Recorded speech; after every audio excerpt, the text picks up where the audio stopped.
Hi guys, welcome back to my YouTube channel. I hope आप लोग ठीक ठाक होंगे। तो इस वक्त मैं मौजूद हूँ ज़ीशान भाई के साथ study and travel YouTube channel से। ये जो है अपना मास्टर्स कर रहे हैं चेक रिपब्लिक से। खैर इनका इंट्रोडक्शन तो है जो है हम इन्हीं से पूछेंगे।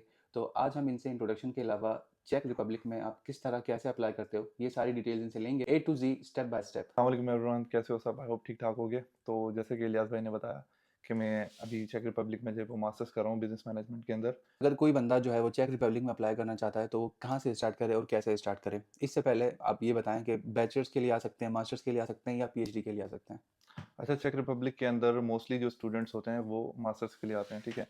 बैचलर के लिए भी आ सकते हो, लेकिन बैचलर का सिर्फ एक प्रॉब्लम होता है यहाँ पे, वो ये कि उनको अपॉइंटमेंट्स में बहुत ज़्यादा इश्यूज आते हैं। हम्म। इनकी जो मिनिस्ट्री होती है और जो एम्बेसी होती है, उनकी फर्स्ट प्रेफरेंस जो होती है वो मास्टर्स और पीएचडी होती है, ठीक है। तो मास्टर्स के लिए ज़्यादा एक्सेप्टेबल यहाँ पे एडमिशन्स होते हैं, ज़्यादा वीज़ा रेशो होता है। पीएचडी में थोड़ा सा इशू ये होता है कि आपको पोजीशन हंट करनी पड़ती है, आपको सेलेक्ट करते हैं तब आप आते हो। अगर ये सेलेक्ट कर लें तो 100% वीज़ा रेशियो होता है। तो सबसे बड़ा जो मुश्किलात जो आती हैं पीएचडी में, वो पोजीशन को अचीव करने में आती हैं, ठीक है। बाकी पोजीशन आपको अगर मिल गई तो वीज़ा रेशियो 100% है। तो हम इस वीडियो को जो है वो मास्टर्स तक लिमिटेड रखेंगे कि मास्टर्स के स्टूडेंट जो है वो अगर अप्लाई करना चाहते हैं ए टू जी कैसे अप्लाई कर सकते हैं।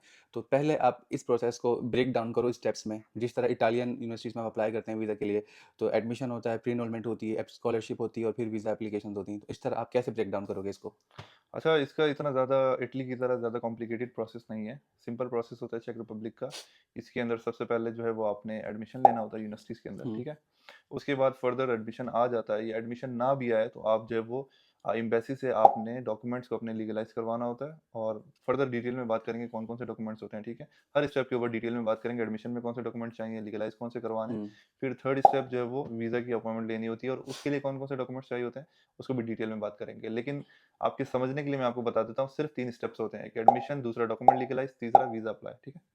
तो एडमिशन में हम कितनी यूनिवर्सिटीज़ में अप्लाई कर सकते हैं और पूरे चेक रिपब्लिक में कितनी यूनिवर्सिटीज़ हैं और कितनी आसानी से एक्सेप्टेंस मिल जाता है? अच्छा, पूरे चेक रिपब्लिक में जो वेल नोन यूनिवर्सिटीज़ हैं उसके अंदर चार्ल्स यूनिवर्सिटी है प्राग के अंदर, हम्म। दूसरी मसारिक यूनिवर्सिटी है, वो ब्रनो के अंदर है। उसके अलावा जो फर्दर हैं वो भी इतनी खास वेल नोन नहीं है, लेकिन वो कह सकते हो कि वहाँ पे भी इंटरनेशनल स्टूडेंट बहुत ज़्यादा आता है। जिसके अंदर बात करें तो सीज़ेड यूनिवर्सिटी है प्राग के अंदर, और उसके अलावा ब्रनो के अंदर मेंडल यूनिवर्सिटी है और बीयूटी नाम की यूनिवर्सिटी है। और उसके अलावा भी कुछ सिटीज़ हैं जो प्राग और ब्रनो के अलावा हम्म। थोड़े साइड एरियाज़ में हैं। उसमें ओस्त्रावा आता है, ओलामुक आता है, ज़िलिन आता है, पिल्ज़न आता है। तो इस तरह की सिटीज़ हैं, इनके अंदर भी यूनिवर्सिटीज़ हैं। तो आप वहाँ पे भी जाके एडमिशन ले सकते हो। और एडमिशन कैसे लिया जाए? यूनिवर्सिटीज़ में जाके अप्लाई किया जाए या प्रोफेसर से एक्सेप्टेंस ली जाए? तो इसका क्या मेथड होता है? अच्छा, मास्टर्स के लिए जो है वो आपको किसी प्रोफ़ेसर से एक्सेप्टेंस लेने की नीड नहीं होती, क्योंकि यहाँ पे जो मास्टर्स होता है वो पेड होता है, आपने फ़ीस पे करनी होती है, ठीक है? एक हुँ। चीज़ आपको क्लियर कर दूँ, चेक रिपब्लिक के अंदर मास्टर्स की बेसिस पे अगर आप आना चाह रहे हो तो यहाँ पे यूनिवर्सिटीज़ आपको मेरिट स्कॉलरशिप नहीं देती हैं मास्टर्स की हुँ। बेसिस पे, ठीक है? आपने फ़ीस पे करके आना होता है। तो इस सिनेरियो में तो कोई आपको एक्सेप्टेंस वगैरह लेने की नीड नहीं होती प्रोफ़ेसर से, आपने डायरेक्ट यूनिवर्सिटीज़ को सर्च करना है। सर्च करने के लिए study.cz की आप वेबसाइट पे जाओगे, ठीक है? उसका लिंक भी मैं आपको डिटेल दे दूँगा, ठीक है? आप डिस्क्रिप्शन में डाल सकते हो। तो उसकी वेबसाइट पे जाके आपने फ़िल्टर्स में आप अपने कोर्स का नाम लिखो, और इंग्लिश कोर्स को सेलेक्ट करके आप अगर सर्च करोगे तो आपको यूनिवर्सिटीज़ मिल जाएँगी कहाँ-कहाँ पे, ठीक है? एडमिशन या के लिए जो एडमिशन के चाहिए। लिए जो डॉक्यूमेंट्स आपको चाहिए होते हैं, उसके अंदर चेक रिपब्लिक के अंदर जो आपका मोस्ट इम्पोर्टेंट डॉक्यूमेंट होता है यहाँ पे, वो आपका जो है वो लैंग्वेज सर्टिफिकेट होता है। चेक के अंदर आपको आइल्स या फिर उसके अलावा डुओलिंगो, इन दोनों में से किसी एक का सर्टिफिकेट लाज़मी होना चाहिए। 90% यूनिवर्सिटीज़ की ये रिक्वायरमेंट है, इसके बिना आपको एडमिशन नहीं देती अगर हैं। आइल्स ना हो और डुओलिंगो से काम चलेगा या पीटीई से? पीटी नहीं होता एक्सेप्टेबल, हुँ। डुओलिंगो एक्सेप्टेबल होता है। उसके अंदर भी मिनिमम आपका 110 115 स्कोर होना चाहिए। आइल्स के अंदर minimum 6.5, no less than 6 in any other module, यानी हर मॉड्यूल में 6 से ऊपर हो, हुँ। और ओवरऑल आपका 6.5 होना चाहिए। और इसके अलावा बाकी डॉक्यूमेंट्स में? उसके अलावा फर्दर आपका वही सेम डॉक्यूमेंट्स हैं जो इटली के लिए भी आपको चाहिए होते हैं। उसमें पासपोर्ट होता है, सीवी होती है, एजुकेशनल डॉक्यूमेंट्स होते हैं, और मोटिवेशन लेटर अगर यूनिवर्सिटी मांगती है वो होते हैं। रिकमेंडेशन लेटर बहुत कम यूनिवर्सिटीज़ मांगती हैं, हुँ। उसकी हो सकता है मांगे ना मांगे, ठीक है। और वाइट बैकग्राउंड फोटो चाहिए होगी, और इसके अलावा तो कोई खास डॉक्यूमेंट नहीं होता। अच्छा, ये सारे डॉक्यूमेंट्स जब आपके पास कंप्लीट हो जाएँगे, हुँ। आपने सबसे पहले अपना कोर्स ढूँढना है कि किस यूनिवर्सिटी के अंदर आपका कोर्स है, ठीक है? उसके लिए study.cz की आप वेबसाइट पे जाओगे, तो वहाँ पे जो है वो आपको फ़िल्टर्स मिलेंगे। कोई यूनिवर्सिटी पर्टिकुलरली वहाँ पे नहीं होती, सारी हुँ। यूनिवर्सिटीज़ मौजूद होती हैं। आप फ़िल्टर्स में अपना कोर्स का नाम डालोगे और इंग्लिश में सेलेक्ट करोगे कोर्स, तो आपको जो-जो कोर्सेज़ इंग्लिश के अंदर हैं, वो यूनिवर्सिटीज़ शो करेगा, ठीक है? हुँ। अगर फिर भी कन्फ्यूज़न हो रही है, तो कुछ यूनिवर्सिटीज़ की लिस्ट आप चाहो तो डिस्क्रिप्शन में दे हुँ। सकते हो। जिसमें चार्ल्स यूनिवर्सिटी प्राग के अंदर,